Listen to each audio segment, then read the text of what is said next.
Hello everybody, welcome to SkillWeb. In this video, I will show you how to change margins in Google Docs. So, let's get started the video.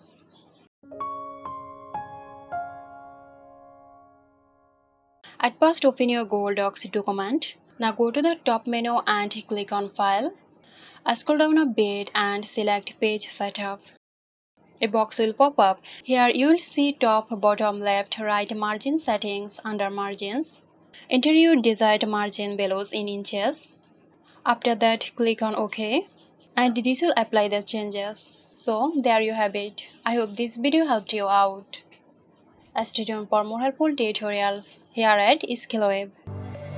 This video is sponsored by Zerosoft. Zerosoft offers graphic design, UI UX design, digital marketing and web development. Elevate your brand with Zerosoft today. For more details, check the description box.